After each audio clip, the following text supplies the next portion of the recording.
Particular, we hear the same line over and over again from the White House that these emails prove literally nothing. That is an exact quote of what we've heard from the White House.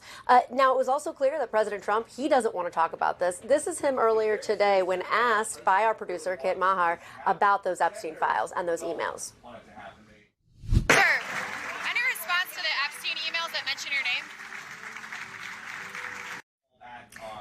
So very quick there, but absolutely no engagement at all when it comes to President Trump. But there are still a number of questions. And I'll tell you, I talked to a number of Trump allies who have told me that they are perplexed by the White House's response to this, that there is a lot of confusion as to why it is that they are putting this out there in bits and pieces or allowing this to be essentially something that they are on the defense about instead of the offense. And I do just want to point out Manu's interviews there. I mean, that is absolutely stunning when it comes to this administration. You almost never see a break like that from what the administration is wanting and members of the Republican Party on Capitol Hill pushing back in those kind of numbers. Yeah, and the man himself from all of that great reporting, Manu, is here too. Manu, what do we know about the schedule here? And if you could help us understand too, I mean, does Mike Johnson have to send this straight over to the Senate? I mean, what is the landscape coming up?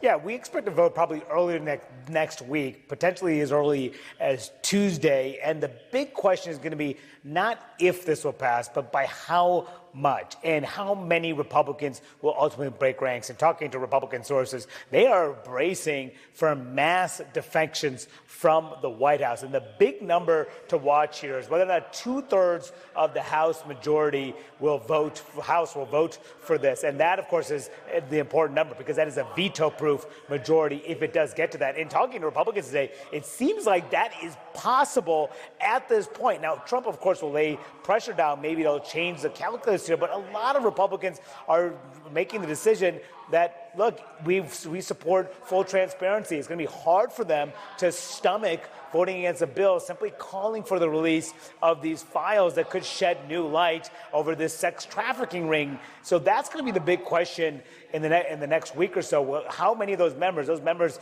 that I've been speaking to, they represent a broad cross-section of the Republican conference. Many of the more conservative members have long called for a release of the Epstein files. But a lot of the moderate members, too, they are supporting this as well, including ones from swing districts who certainly don't want to be on a vote that could give their Democratic opponents ammunition in a general election, which is a big reason why the Republican leadership essentially wanted to rip the Band-Aid off, have the vote next week, because this was coming to the floor at the latest by early December. So have the vote next week, let it be done with, and then it will pass. And if there is a 2/3 majority or even close to that, it's going to put enormous pressure on Senate Republican leadership to put this on the floor of their chamber because they have no interest in putting this on the floor right now. But big Republican support could change that calculus as well.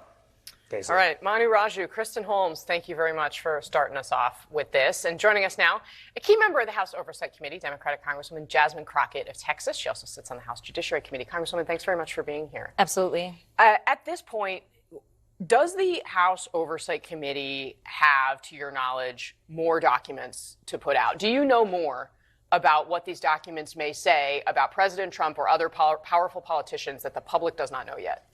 Yeah, there's still more that committee staff is going through and determining what needs to be redacted before the release. And then we always consult with leadership on the Republican side as well before any drops are made public. And I fully anticipate that we will receive more, at least from the estate of Epstein. It does not seem like the Department of Justice has really been inclined to actually participate, which is one reason that we're talking about this discharge petition and talking about this vote. It's because we need something with a little bit more fire behind it to hopefully get the Department of Justice to finally start to cooperate.